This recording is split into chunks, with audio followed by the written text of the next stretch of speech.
예, 모두 다 안녕하세요. 좀 전에 비설소설본에서 그 마지막 야보스님의 그 주석에 시간이 조금 부족해서 비록 틀 것만큼도 다른 것을 허락하지 않지만은도 말맞자가 들어간 낙이 이름들이 세상에 얼마나 많는가 하는 이야기가 뒤에 멘토가 있는데 좀 아까 이제 그 시간이 부족해서 제가 그걸 설명을 못 드렸는데 이건 무슨 말씀이냐 하면은 우리가 진여 본성 자리에 그 우리의 그 참 진성 자리 부처의 그 성품 불성 자리에서 볼 때는 방편이고 이런 것이 전혀 그게 붙을 수가 없는데 그러나 아까도 말씀을 드렸지만은도 본성이 본래 텅 비어 있는 청정한 그 본바탕 자리를 본 사람 아공과 법공과 아공법공이 함께 공한 것을 확실히 본 사람 그걸 본 상태에서는 그 사람은 무엇을 해도 전부 다 보현행운이 되고 묘보연화경이 되고 대방강불하은경이 되는 거예요. 무슨 말인가 아까도 말씀을 드렸잖아요. 이제 그 말씀이에요. 그러니까 말맞자가 들어간 것이 수없이 많아도 다 그것은 말로서 거기 본 역할을 할 수 있는 본분 자리로 돌아갈 수가 있는 마음 자리가 그렇게 중요하다는 거예요. 그래서 우리가 육신통을 말할 때도 항상 예를 들어서 신족통이라든지 천이통이라든지 천안통이라든지 타심통이라든지 뭐 여러 가지 이제 신통이 많이 나오지만은도 그 신통이 외도도 그렇고 사법도 그렇고 그 신통은 다 나올 수가 있다는 거예요. 그런데 외도와 사도들이 갖추지 못한 것이 뭐냐면은 누진통이라는 거예요. 그러니까 이 누진통만은 부처님의 이 불법, 이 건강경에서 말씀하는 진공, 이 진공 자리가 그 누진통을 말하는데 이 누진통이라는 말은 일체 모든 번뇌망상이 다 셈이 없다 이 말이야. 다 말라버리고 없다 이 말이지. 흔적도 없이 없다 이 말이야. 천년스러워져 버렸다 이 말이지. 본래 본성으로 그 성품이 돌아가 버렸기 때문에 그래서 가식적으로 조작적으로 뭘 하는 것이 아니고 그냥 천년적으로 천년한 아기가 그냥 그대로 천년적으로 움직이듯이 그렇다고 천년한 아기가 도인은 아니잖아요. 그런데 이제 이제 우리가 근접할 수 있는 표현법이 천년 아기를 이야기하지만은 이 아공과 법공을 거친 상태에서 그 지혜를 드러내는 거는 그거는 절대 매하지를 않는다 했거든요. 그래서 그거를 이제 제일 처음에 부처님은 그것부터 먼저 열려야 된다고 해서 누진통이 제일 먼저 열려야 된다는 거예요. 누진통이 먼저 안 열리고 오신통이 열리는 것은 전부 다 사마외도가 된다는 것이지. 누진통이 열려야 된다는 그것은 바로 진공을 먼저 알아야 된다는 거죠. 진공을 알아야 그 다음에 무엇을 하든지 전부 다 보현행운으로 돌아간다는 것입니다. 이제 그 말씀을 드리는 거예요. 자, 오늘은 이제 제22 무법가득분입니다. 453페이지입니다. 얻을 만한 어떤 법도 없다 이 말이지. 법은 가히 얻을 것이 없다 이 말입니다. 장로 수보리가 부처님께 사려 말하였다. 세존이시여 부처님께서 얻은 깨달음은 얻을 만한 어떤 법도 없는 것입니까? 부처님께서 말씀하셨다. 그렇다. 맞는 말이다. 수보리야 나는 깨달음에서 그 어떤 조그만 법도 얻을 만한 것이 없기 때문에 이를 일러 뭐라고 했습니까? 안욕따라 삼막삼보리라고 하느니라 그랬거든요. 그러면 여기서 우리가 생각할 때, 부처님은 말이죠, 얻은 법이 있어가지고, 얻은 법이 있어서, 누구에게 얻은 법이 있습니까? 누구에게 얻은 법이 있습니까? 연등 부처님에게 수기를 받았잖아요. 연등 부처님에게 수기도 받았고, 또 당신이 인욕 선인으로서 500생 인욕행도 했고 말이죠. 당신이 또 설하신 84,000 법도 있고 말이지. 이 모든 것이 다 얻을 법이 있어가지고 그렇게 하셨는데 어째서 여기 와서는 일체 얻을 법이 없는 것을 갖다가 말씀을 하시느냐 그랬거든요. 여기에서 야보선사께서는 뭐라고 주석을 하시냐면은 남한테 찾는 것은 자기한테 찾는 것만 못하니라. 막 남에게 구하는 것은 자기에게 구하는 것만 못하다 이 말입니다. 이제 이 말씀은 안욕따라 삼막삼볼이라고 했거든요. 이 안욕따라 삼막삼볼이라는 말은 이 속에는 무엇이 뜻이 함축되어 있냐면은 지와 비와 원이 들어가 있는데 지는 반야지혜를 말하는 거예요. 반야지혜가 갖춰지가 있고 그리고는 일체 모든 생명을 나와 똑같은 한 생명으로 보는 한 생명체로. 그래서 우리는 성가에서는 이거를 세계일화라고 그러는 거예요. 세계는 한 송이 꽃이다. 모두가 일체가 다 한 생명에서 동체다 이렇게 되는 거예요. 왜 동체냐? 동체일 수밖에 없어요. 왜?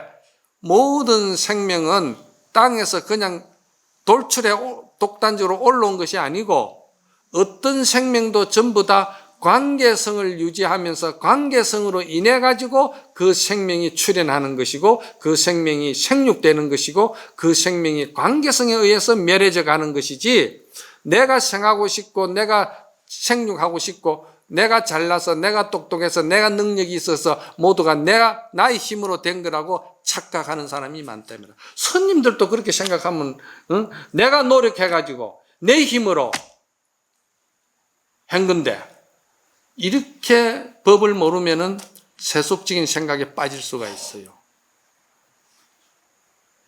그건 정말 어리석은 소리지. 그러면 그건 출가를 왜 했어?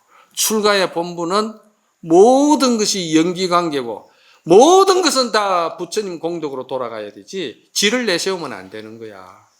지를 내세우면은 아까운 것이 생기고 손해보는 게 생기고 내가 억울한 것이 생기고 그렇게 되는 거야. 이 암만 이야기해줘도 못 알아들어. 부처님 공덕으로 돌리라는 말은 부처님의 공덕이라는 게 뭐냐면 부처님의 공덕은 모든 생명은 관계성에 의해 가지고 만들어지는 것이고 생하는 것이고 관계성에 의해 가지고 생육되는 것이고 관계성에 의해 가지고 멸하는 것이다 이 말이야. 그렇다고 볼진대는 모든 것이 다 평등할 수밖에 없다는 거죠. 누구는 주인이고 누구는 종이 없다는 거예요. 똑같은 평등성이잖아요. 그 평등성 안에는 사랑이 충만되가 있고 자비가 충만되가 있고 모든 것이 다 부처인데 어째서 저렇게 어리석은 생각을 가지나 저 생명이 불쌍하다, 연민하다. 그러면 그 연민하고 불쌍한 생각을 가지는 게 자기가 어떤 우월감에서 그런 생각을 가지면 안 된다는 거예요. 아파하는 마음으로. 연민이라는 건 아파하는 거예요. 안타깝게 아파한다 말이야. 그럼 아파하면은 무엇이 생깁니까? 동사섭이 생기는 거예요. 동사섭이. 동사섭이라는 말은 다 품어준다 이 말입니다. 누가 그 일을 할 수 있느냐? 보현보살만이 그 일을 한다는 거예요. 보현보살은 왜 그 일을 할 수 있느냐? 문수 지혜를 갖췄기 때문에 그 일을 하는 거예요. 불법이 아주 단순합니다. 원리를 알고 보면. 그러니까 보현보살의 그 보현 행운으로 모든 것이 평등해지는데 그래서 그렇게 모든 것이 연기관계로, 인연관계로, 관계성으로 인해서 생명이 지속되고 생하고 멸한다는 것을 잘 아는 이것을 뭐라고 그런다? 이거를 반야라고 그러고, 이거를 갖다가 자기화되고 천진화되고 천년스러워질 때, 조작이 없는 흔적이 없을 때 이거를 뭐라고 그러냐? 반야 바라밀이라고 그러는 거예요. 바라밀이라는 것은 완벽한 자기화된 것을 말하는 거예요. 그러니까 우리가 수저를 이렇게 들고 음식을 먹고 하는데 여기에 야 수저를 들어야 된다, 요거는 폼 있게 해야 된다, 저렇게 해야 된다, 이거 조작이 없어요. 아주 자연스러워요. 그냥 아무 생각 없이 수저 들고 물 마시고 하는 일이지, 그게 바라밀이에요. 그러니까 법을 알고 법을 완전히 자기화시켜서 닦은 상도 없고, 또 자기가 법을 그렇게 깨끗하는 상도 없고, 자기가 법을 닦아서 만들었다는 일체 상이 전혀 없는 것, 그걸 성가에서는 뭐라고 그런다? 그거를 몰종적이라고 그러는 거예요. 종적이 없다 이 말이야. 그래서 이 동산스님 같은 분들은, 선사들은 이거를 뭐 비유를 했냐면은 새가 허공을 날아가는 도리를 아느냐 그랬거든요. 새가 허공을 날아갈 때 무슨 흔적이 있나요? 날아가고 난 뒤에 무슨 자국이 있나요? 꾸맨 자리가 있어요? 없어요. 남양 해충국사는 마지막에 열반할 때 황제가 그랬거든요. 스님은 저희 법의 스승으로서 국사로서 제가 스님에게 해드릴 수 있는 것이 뭐겠습니까? 그러니까 저를 위해서 무봉탑을 세워주세요 그랬거든. 그 무봉탑이라는 것은 없을 무자에다가 깨맬 봉자입니다. 그게 한문으로는 바늘로 가지고 이렇게 깨맨다는 것은 이음새를 말하는 거잖아요. 그건 조작이 있잖아요. 이걸 이어서 조작으로 만드는 거잖아요. 그러니까 이 무봉이라는 말은 원석 그대로, 천년 그대로 조금도 조작 없는 나의 본성을 보시면 됩니다, 이 말씀이거든. 그런데 천자가 그걸 못 알아듣지. 이 성가에서 독자적으로 쓰는 용어들은 참 어렵습니다. 설명과 해석이 따라가지 않으면은 이게 대단히 어려운 겁니다. 그래서 그 다음에 이제 비라는 것은 아까도 말씀드렸지만도 모두가 다 우리가 천연한 본래 부족함이었고 공덕을 갖추고 완벽한 우리야 전부 다 부처의 모습인데, 저 부처가 자기라는, 아까 조금 전에 말씀을 드렸지만은 자기라는 어떤 그 자아의식을 그것을 돌출해 만들어내고, 그 자아의식이 있다 보니까 그 자아의식은 생존의식으로 바뀌게 되고, 생존의식이 있다 보니까 너는 적이고 나는 좋은 사람이고 너는 악한 사람이고 전부 다 상대적으로 볼 수밖에 없는 거예요. 그러니까 그런 삶을 사니까 쳐다보니까 참 안타깝다 이 말이야. 연민하다, 마음이 아프다. 그래서 그거를 어쩔 수 없이 품어줘야 될 거 아닙니까? 이해를 시켜야 될 거 아닙니까? 이해를 시키고 품어주고 그를 가면은 자꾸 사랑해줘야 되고 자꾸 자비를 베풀어야 안 되겠습니까? 그 눈높이에 맞춰서 그걸 동사섭이라고 하는 거 아닙니까? 그러니까 그 동사섭을 잘 그려낸 경전이 뭡니까? 법화경이고 대방강불 하안경이에요. 그건 전부 다 보현행운의 꽃이니까. 불교에는 가장 이 동사섭이 가장 아름다운 거예요. 그러니 동사섭을 하면은 사람이 굉장히 자비가 자연스럽고, 이게 불법을 모르고 자아의식이 강하고 자기 생존의식을 위해서 수단 방법을 쓰는 사람들은요, 생각이 굳어져가 있어요. 그래서 자기밖에 몰라요. 그리고 속에 든 거는 뭐가 있냐? 자존심과 암만만 들어가 있는 거예요. 그러니까 이 몸 행동이고 말씨고 전부 다 굳어져가 있어요. 부드럽지를 않아요. 그런데요, 참 사람이 부드럽고 천연한 사람이 있어요.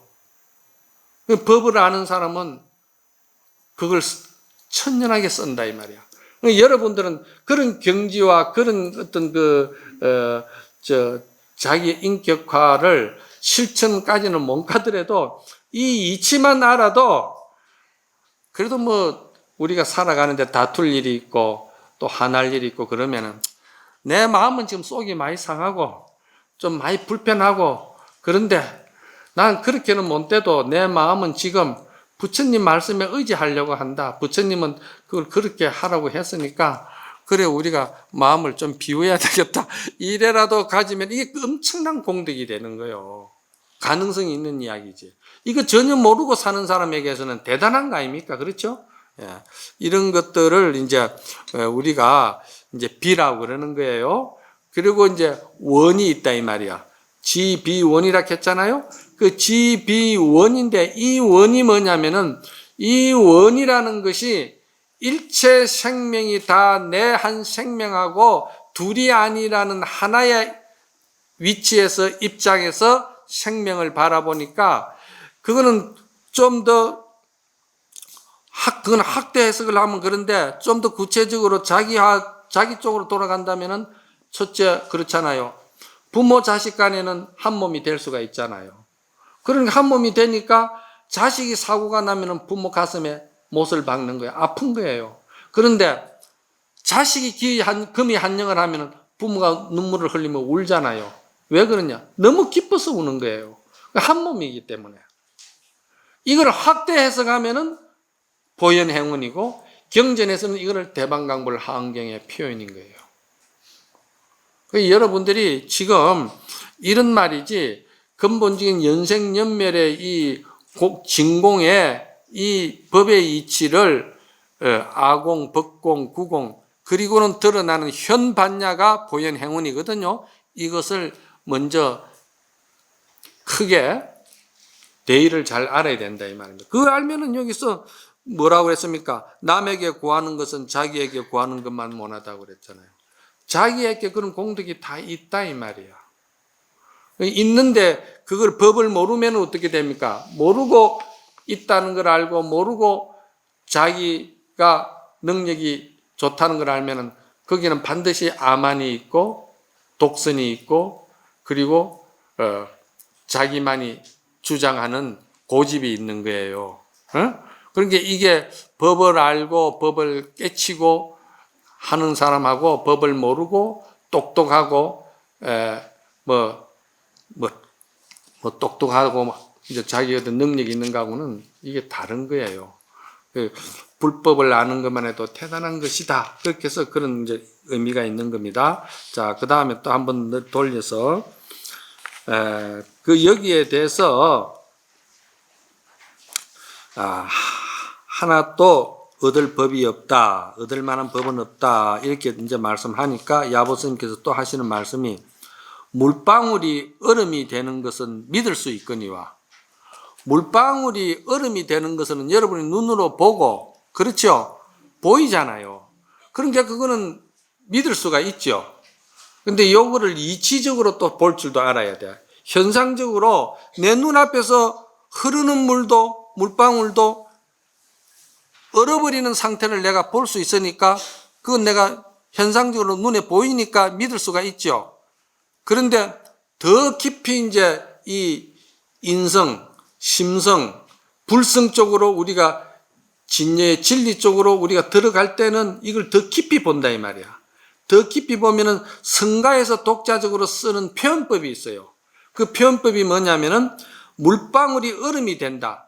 이 말은 삼동설안에 티끌만한 생명도 거기는 붙일 수가 없고 어떤 무엇도 거기는 살아남을 수가 없는 얼어붙는 동절을 말하는 기거든요. 그럼 이거는 뭘 말하냐? 어떤 무엇이든지 사법이나 번뇌, 망상, 탐진치 이런 것들이 전부 여기는 붙을 수가 없는 자리라. 그래서 아까 제가 말씀을 드렸듯이 이거는 뭔 자리냐? 아공, 법공, 구공된 상태를 말하는 거예요. 이거를 성가에서는 독자적으로 뭘 어떻게 표현하느냐 하면은 백척간두에 서가 있다고 그러는 거예요. 백척간두에 서버리면은 무엇도 하나 거기에는 붙을 수가 없어요. 백척간두에 뭐가 붙어가 있을 수가 있습니까? 아무것도 못 붙는 거야. 그 자리를 이렇게도 표현을 하는 거예요.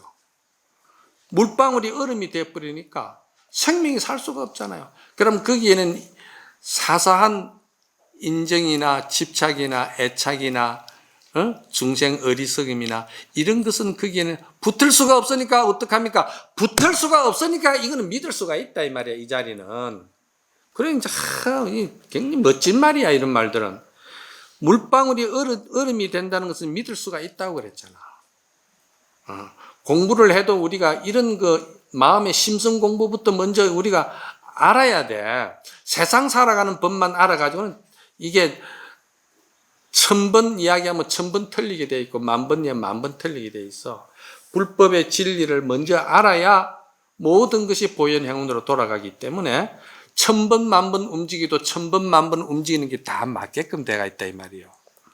그 다음에 푸른 버들 향기로운 풀과 꽃들이 어우러졌다 이 말이야.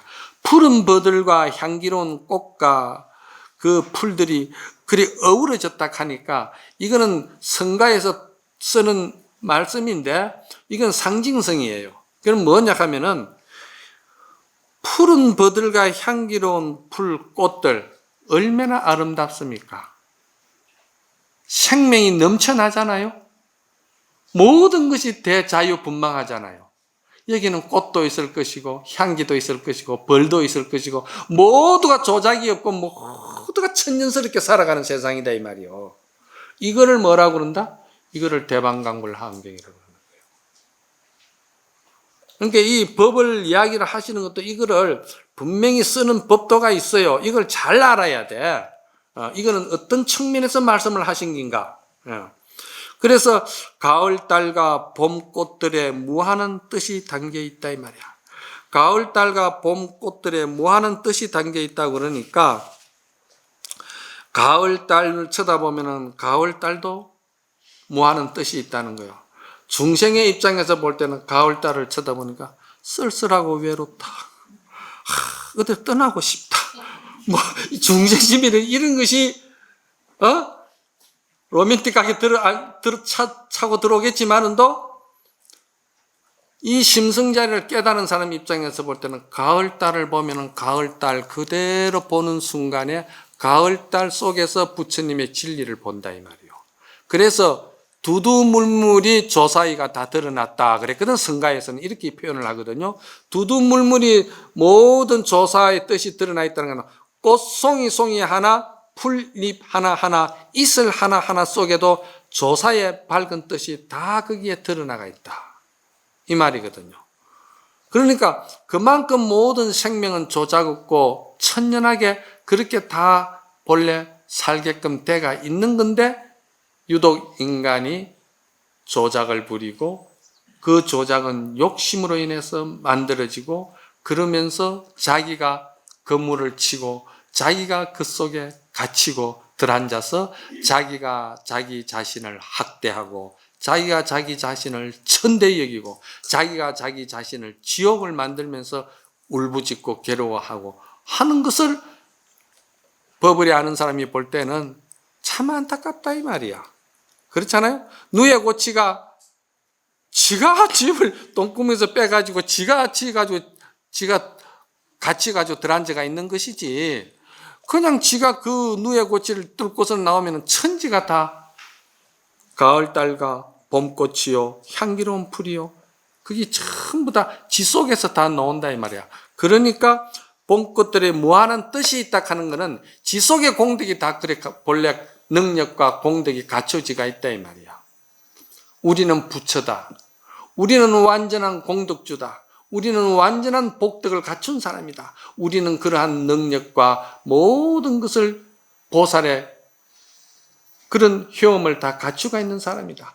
이거를 믿으라고 지금 이제 이 이야기를 하고 있는 거예요.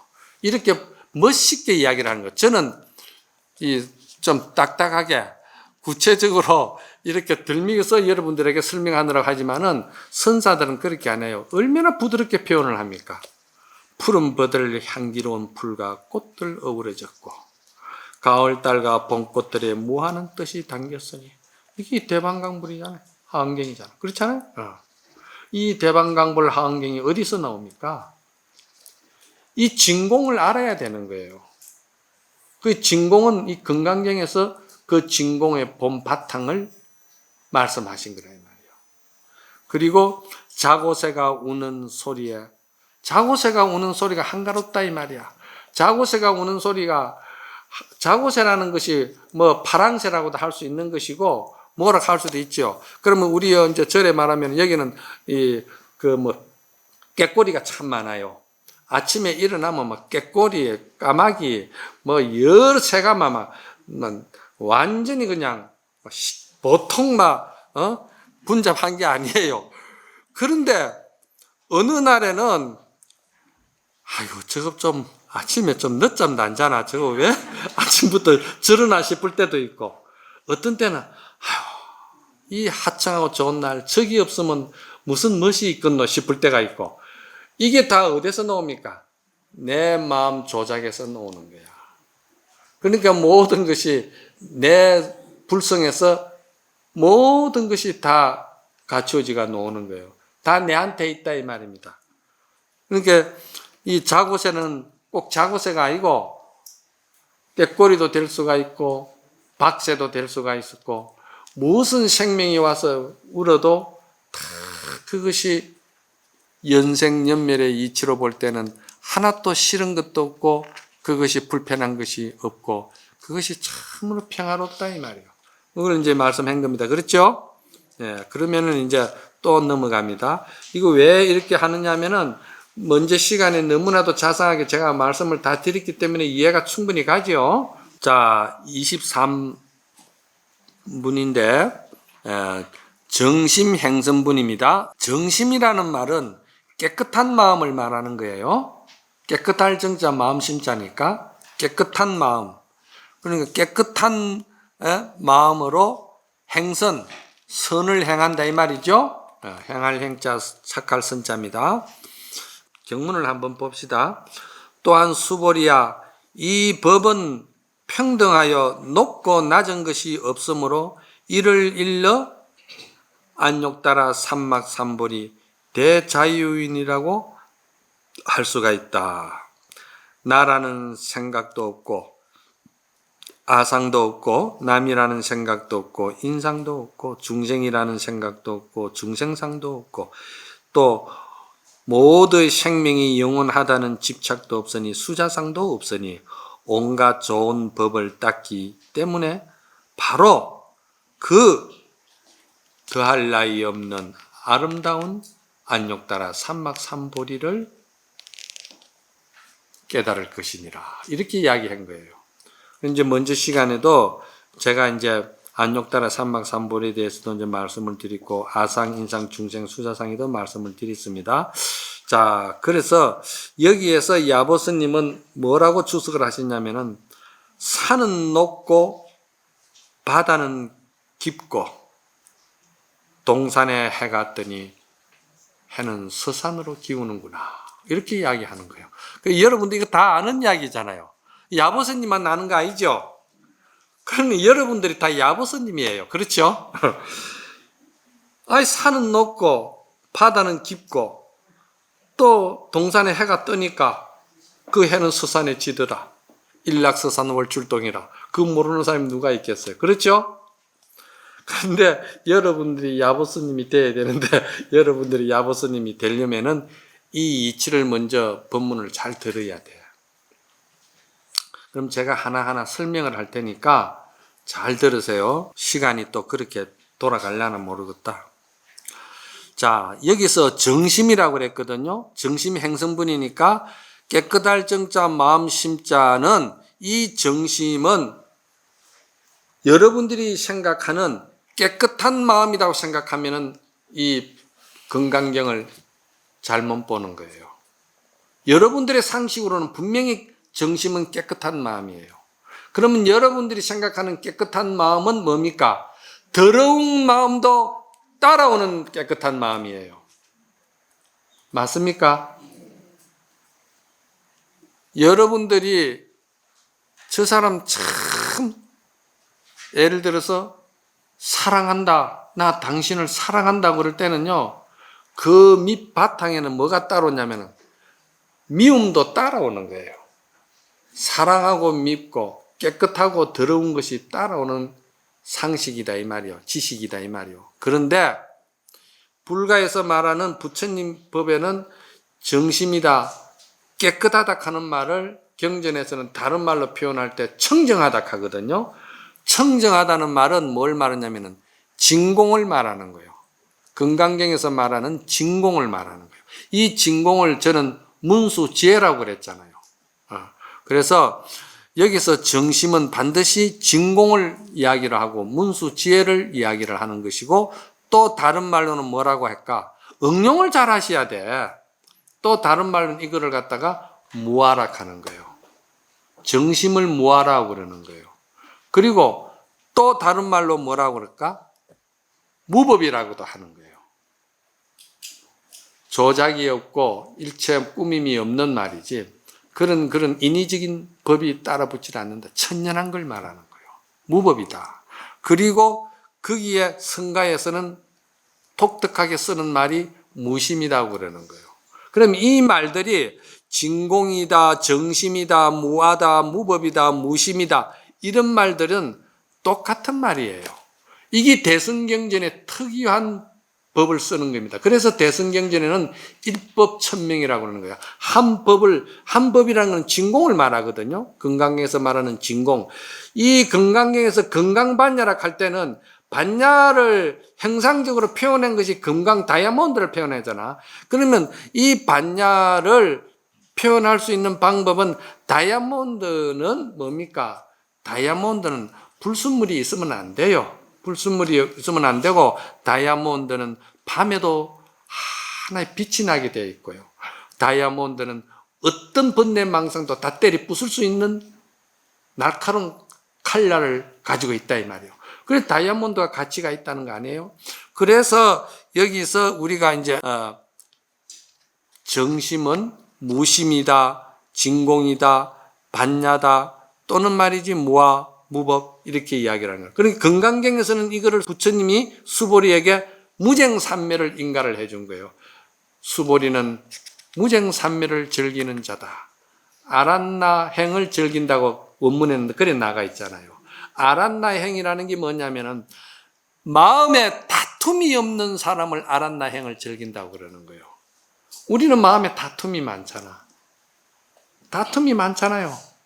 항상 사랑한다 하고, 항상 뭐 좋아한다 하고, 항상 뭐라고 좋은 수로 형용사는 다 쓰면서도 그 순간 춤이 마르기도 전에 서운하면 그만 비판하기 시작하고 나쁘다 하고 화내고 막 그런다 이 말이에요. 그러니까 그 본 바탕자를 못 봤기 때문에 그러는 거예요. 흔들리는 것이지. 그래서 이 영광은 불매라. 이 본 바탕자리를 안 사람은 절대 매하지 않는다. 신령한 진공자리를 본 사람은 영원히 매하지 않는다. 영광불매라고 그러는 거예요. 그렇죠? 자, 그러면 이해가죠? 그러면 행선은 뭐냐? 정심이 행선이니까, 행선은 선행을 행동하는 걸, 실천하는 걸 행선이라고 그러잖아요. 그러면 그 선행을 실천을 하는데, 그 선행은 무슨 선행이냐? 조금 전에 말씀을 드렸듯이 동사섭을 말하는 거잖아요. 그렇잖아요? 보현행운을 말하는 거예요. 그 보현행운을 말할 때는 밉다, 곱다, 좋다, 싫다, 나다, 너다, 이런 그 상대적인 것을 다 중생심을 갖다가 벗어버리고 털어버린 것을 갖다가 그거를 뭐라고 그런다? 중도라고 그러는 거예요. 그래서 중도는 중생심으로 볼 때는 분명히 좋은 것이 있고 싫은 것이 있고 그러한데, 중도로 되면은 아공, 법공, 구공이 되었기 때문에 그때는 중생심의 좋다 싫다다도 다 살려내는 거예요. 전부 다 상생하는 걸로 살려내는 거예요. 살려내되 거기에 가서 그러면은 그 속에는 미운 것도 없고 더러운 것도 없느냐 하면은 그때는 그게 아니에요. 거기에 가서도 역시 더러운 거는 더럽고 미운 거는 밉고 또 뭡니까? 추한 거는 추하고 사랑하는 거는 사랑하고 그게 있어요. 그런데 중생이 그걸 그렇게 생각하는 거는 집착과 애착과 괴로움과 고통을 불러오는 양변이고, 보현행운이 되어가지고 법을 깨달아서 그렇게 사랑하고 또 슬프고 즐겁고 양변을 쓰는 거는, 그거는 뭐냐면은 그런 집착과 업보를 불러들일 수 있는 앙금 찌꺼기가 전혀 없이 그냥 사실을 사실대로 볼 뿐이다. 그 본다는 것은 무엇과 같으냐면은 거울이 어떤 사물을 볼 때 그냥 넥타이를 맸으면 넥타이 맨 대로 봐주는 거예요. 내 주인이라고 해서 넥타이 잘못 맸다고 주인님 넥타이 그거 잘못 맸다고 이야기 안 해줘요. 사실 있는 그대로 거울은 보는 거예요. 사실 그대로 비추어주는 거예요. 이것이 보현 행운으로서의 선은 선이고 또 악은 악이고 하는 거예요. 그렇지만은 나쁘고 더럽고 추한다 하더라도 그거는 고통과 고뇌와 집착을 불러일으키는 것이 아니고 그냥 그대로 있는 대로 볼 뿐이다 이 말이에요. 여기 다르다 이 말이에요. 중생의 마음하고 여기 달라요. 중생은 기분 좋으면 나쁜 것도 막 좋게 봐주려고 하고 막 이러다가도 또 좋은 것도 말이지 기분 나쁘면은 막 나쁘게 보는 거거든. 그건 이게 기준이 없어요. 안 돼, 그거는. 그런데 도인은 그렇지 않다 이 말이야. 도인에게도 아픔이 있고 도인에게도 슬픔이 있어요. 진묵대사 같은 분 대도인인데 어머니가 돌아가셔서 그 영가 법문을 하면서 슬프게 울었거든. 그런 다른 사람들이 볼 때는 도인이라 하면서 뭐 저래 슬프게 우느냐 그러지? 도인은 그냥 슬프게 울 뿐이야. 중생은 그 슬프게 우는 것이 아픔이 있고 집착이 있고 괴로움이 있지만은 도인은 그게 아니다 이 말이야. 이런 것은 여러분들 참 이해하기 어려운 말들이야. 제가 설명을 한다고 하는데도 사실은 이해하기 어려운 말들이야, 이거는. 그래서 선을 뭐라고 그러냐면은 선은 반드시 깨쳐야 된다. 선은 반드시 자각해야 된다. 선은 반드시 자기가 그런 경지에 가야 된다고 서장에서도 그렇게 주장을 하는 거예요. 짐작 가지고는 되는 일이 아니다 이 말이야. 그래서 이것을 안욕따라 삼막삼보리라고 이야기를 한다는 거예요. 그 안욕따라 삼막삼보리는 지와 비와 원이 있는데 이 정심행선분에서 말하는 깨끗한 마음, 진공을 말하는 것이고 행선, 조건 없는 보살행을 말하는 것이거든. 육바라밀이 뭐냐면은 육바라밀이 조건 없는 보시고 조건 없는 나눔이잖아요. 그럼 그 육바라밀은 뭐냐 하면은 육바라밀은 반드시 아공, 법공, 구공을 거쳐서 나온 반야의 설기, 현반야를 말하는 거예요. 그래서 그건 육바라밀의 실천 수행법을 말하는 거라. 우리가 육바라밀을 행합시다 할 때는 그냥 일반적으로 여러분들에게 나누기도 하고 보시도 하고 계도 지키고 정진도 하고 이렇게 하는데 그런 차원이 아니에요. 성가에서 선이라고 할 때는 그 차원에서 더 깊이 들어간 차원이 지금 이 이야기를 말씀을 드리는 거예요. 자, 그래서 이것을 건강경에서는 그러면 뭐라고 이야기를 하느냐? 건강경에서는 말이지 이거를 먼저 진공묘유, 정말에서 정심으로서 선행을 하는 것, 정심행선을 알고 그 경지에서 닦을 것이 없는 것이 아니고 그 경지에서 역시 보살행을 선행을 하는 거예요. 선행을 하는데 거기에는 그 경지에서는 일체 악을 봐도 악에 물들미 없고 연꽃과 같다 이 말이야. 연못의 연꽃이 절대 물들질 않아요. 그 더러운 시궁창물이 있어도 물들질 않는다 이 말이야. 그와 같이 이 일체법에 물들질 않고 일체 어떤 경계를 만나더라도 그 경계에 집착하거나 괴로워하거나 흔들리질 않는다 이 말이야. 이게 이제 보살 행운으로서 닦는 것이고 보살 행운으로서 깨달아 들어가는 거예요. 그래서 이 사람은 이 경지가 되면은 중도 정견이라는 중도의 모든 생명을 살려내는 법의 안목을 갖췄기 때문에 이 사람은 들어도 물 드는 것이 없고 어떤 일을 해도 거기에 집착하고 매이는 것이 없어요. 그냥 오로지 상생할 뿐이야. 서로 살려내는 길 뿐이다 이 말이야. 그래서 이게 보현 행운을 우리가 불교의 근본 보살의 원을 세우는 거예요. 보살이 하는 일은 오로지 보살 행운으로서 닦고 보살 행운으로서 정득하고 보살 행운으로서 깨치기 때문에 닦아도 닦은 바가 없고 깨치도 깨친 바가 없고 아상이 없고 중생상이 없고 수자상이 없다 이 말이야. 없으면서도 그래서 애성사들은 여기를 뭐라고 했냐면은 참 진도인은 참으로 어리석은 중생과 같이 된다 이랬거든요. 그건 왜냐면 중생들이 보았을 때 도인인지 뭔지 전혀 모르니까 중생의 눈에는 중생으로 보이잖아. 그렇잖아요? 그러니까 중생으로 보이는 것이 그게 도인의 모습이다 이 말이야. 일체 상이 없으니까. 그렇잖아요? 그래서 여기에서 이렇게 닦아 들어가는 것을 금강경에서는 뭐라고 그런다? 무위법으로 닦아 들어간다고 금강경은 이렇게 이야기를 한 거야. 말이 다르다 뿐이지 똑같아요. 무심이다, 무의다, 무하다 이런데 무아로서 닦아 들어간다. 무위법으로서 닦아 들어간다. 그리고 금강경에서는 항상 이 무위법으로서 육바라밀을 행하라고 이야기를 하는 거예요. 이해가 갑니까?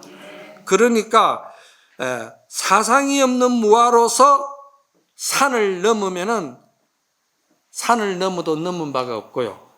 여기 지금 야보스님 말했잖아요. 산이 높아도 높은 바가 없어요. 그렇죠? 야보스님 그랬잖아요. 산은 높고 바다는 깊고 해는 동산에서 뜨고 달은 서산에 지도다. 이건 우리가 중생하고 똑같은데 이렇게 다른 세계에서 이야기를 한 거예요. 그러니까 바다가 깊어도 깊은 상이 없고 산이 높아도 높은 상이 없고 해가 동산에서 떠가지고 서산을 진다 하더라도 해가 동산에서 뜨고 해가 서산에서 지는 상이 전혀 없는 거예요. 우리가 이렇게 되면 얼마나 좋겠어요. 이 사람을 뭐라고 그러냐? 금강경에서는 부처님이 수보리를 보고 너는 마음에 다툼이 없는 아란나행을 즐기는 사람이라고 이야기를 한 거예요. 이 정도가 될 때는 이 사람은 우리가 이 정도 되고서는 이제 법화경이나 하원경이나 이런 것을 참 들으면 너무너무 더 실감이 나죠. 왜? 비 온 뒤에 똑같은 나무인데도 비 온 뒤에 그 먼지를 씻어낸 뒤에 나무의 푸른빛이 더 돋보이듯이 똑같다 이 말입니다. 아시겠죠? 우리의 인격과 인품을 이렇게 갖추도록 합시다. 네. 성불합시다.